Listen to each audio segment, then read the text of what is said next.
Assalamualaikum warahmatullahi wabarakatuh.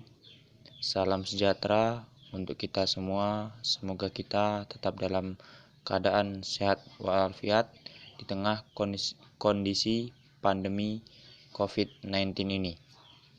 Baiklah, perkenalkan, nama saya Sigit Kurniawan. Saya dari kelompok 1 bersama rekan-rekan akan menjelaskan materi kami di mata kuliah metodologi penelitian. Jadi materi kami yang pertama yaitu definisi metodologi penelitian, yaitu suatu cara yang digunakan untuk memperoleh kebenaran menggunakan penelusuran dengan tata cara tertentu dalam menemukan kebenaran, tergantung dari realitas yang sedang dikaji. Metodologi tersusun dari cara-cara yang terstruktur untuk memperoleh ilmu. Jadi, metodologi penelitian itu adalah suatu cara yang digunakan untuk memperoleh kebenaran. Bisa dilakukan secara individu ataupun kelompok sesuai realita yang sedang dikaji. Adapun manfaat melakukan metodologi penelitian yaitu yang pertama, dengan metodologi penelitian, peneliti dapat mengatasi berbagai keterbatasan yang ada, misalnya keterbatasan biaya, keterbatasan tenaga, dan yang terakhir keterbatasan waktu. Nah, mengapa di sini dikatakan keterbatasan biaya? Ya, kita ketahui sebelum kita melakukan penelitian kan kita harus tahu masalah apa yang ingin kita pecah, ya. Misalnya masalah tentang sampah yang ada di Rokan Hulu ini.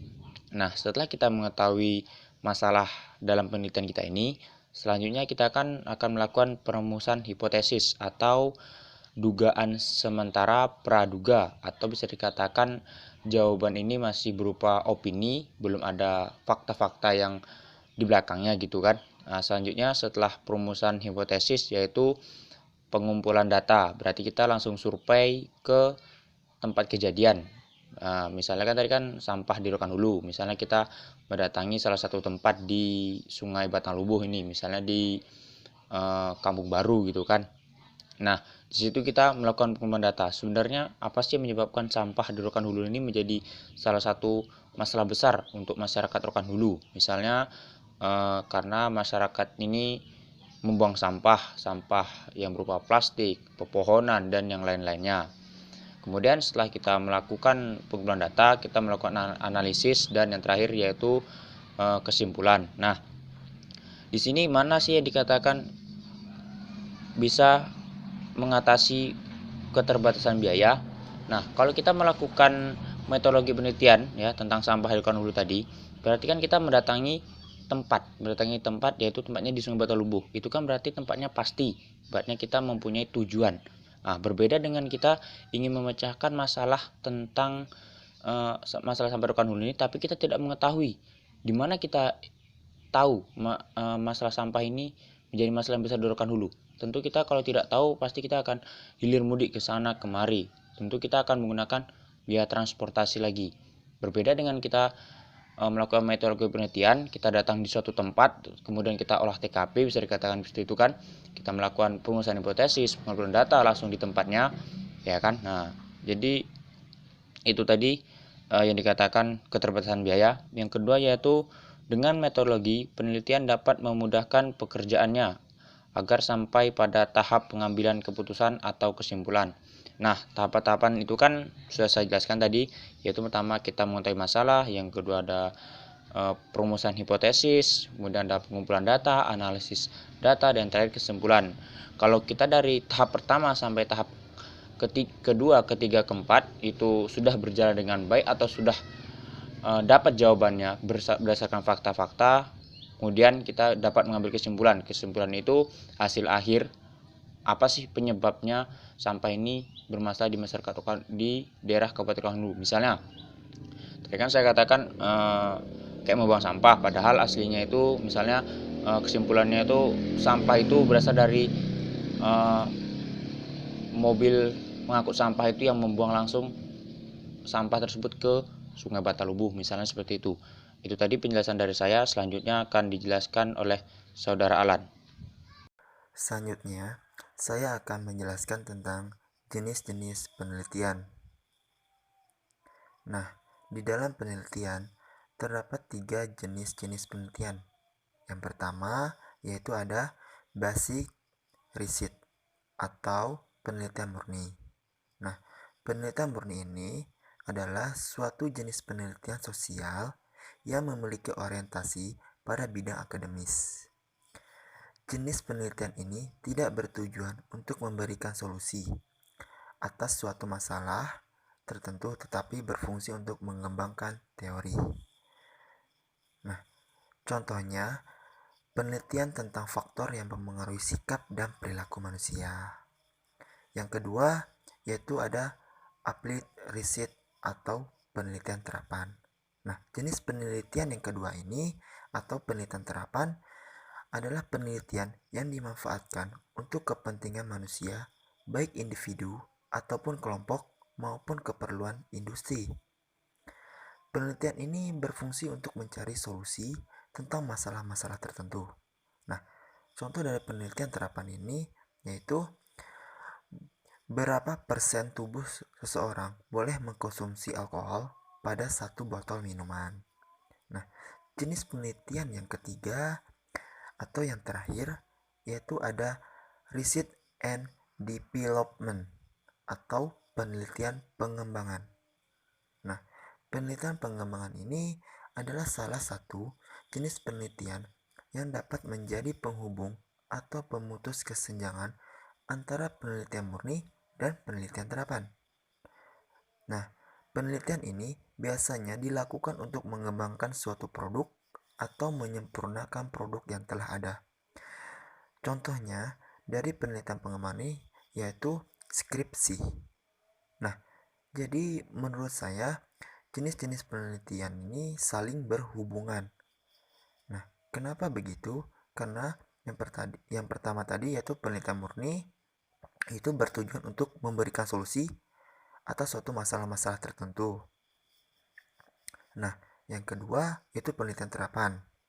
Nah, dari penelitian terapan ini berfungsi untuk mencari solusi tentang masalah-masalah tertentu. Nah, sedangkan yang ketiga yaitu penelitian pengembangan. Nah, bertujuannya yaitu untuk mengembangkan suatu produk atau menyempurnakan produk yang telah ada. Oke, sekian dari saya. Selanjutnya akan dilanjutkan oleh Saudari Diah. Baiklah, selanjutnya yaitu hakikat penelitian.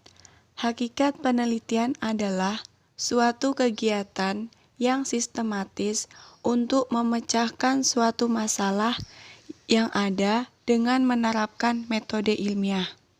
Metode ilmiah adalah suatu proses yang sangat beraturan yang memerlukan sejumlah langkah yang berurutan, yaitu yang pertama, pengenalan dan pendefinisian masalah. Pengenalan dan pendefinisian masalah adalah proses atau aktivitas pencarian, pemilihan, pengevaluasi suatu kebutuhan yang diinginkan. Yang kedua yaitu perumusan hipotesis. Perumusan hipotesis adalah pernyataan sementara bahwa masalah penelitian dan kebenarannya masih lemah sehingga harus diuji. Yang ketiga yaitu pengumpulan data. Pengumpulan data adalah alat bantu yang dipilih dan digunakan oleh peneliti untuk mengumpulkan data menjadi mudah. Yang keempat yaitu analisis data. Analisis data adalah suatu kegiatan yang dilakukan untuk mengubah data hasil dari penelitian menjadi sebuah informasi baru. Selanjutnya yaitu kesimpulan. Kesimpulan adalah pernyataan yang diambil dari beberapa ide pemikiran dan dicantumkan pada bagian akhir dari suatu karya tulis. Baiklah, selanjutnya akan disampaikan oleh Feni Agustin. Saya akan melanjutkan pembahasan selanjutnya yaitu tujuan penelitian pengembangan dalam dunia pendidikan. Bisa sama-sama kita lihat di sini ada 4 macam. Yang pertama, pada bagian kurikulum tujuannya adalah menginformasikan proses pengambilan keputusan suatu program untuk meningkatkan suatu program tersebut agar dapat berkembang dan bersaing di masa depan. Yang selanjutnya, pada bagian teknologi dan media, tujuannya adalah untuk meningkatkan proses pembelajaran agar tujuan pendidikan dapat tercapai dengan menggunakan teknologi atau media yang sesuai dengan pelajaran. Yang selanjutnya, pada bagian pelajaran tujuannya untuk mengembangkan dalam perencanaan lingkungan pembelajaran, perumusan kurikulum. Dan yang terakhir, pada bagian guru yaitu memberikan kontribusi pembelajaran profesional pada guru atau menyempurnakan perubahan dalam peraturan di bidang pendidikan. Terima kasih. Itulah tadi presentasi dari kelompok kami, kelompok 1. Selanjutnya akan dilanjutkan dengan sesi tanya jawab. Sebelumnya kami mohon maaf bila ada kesalahan. Terima kasih. Wabillahi taufiq wal hidayah. Wassalamualaikum warahmatullahi wabarakatuh.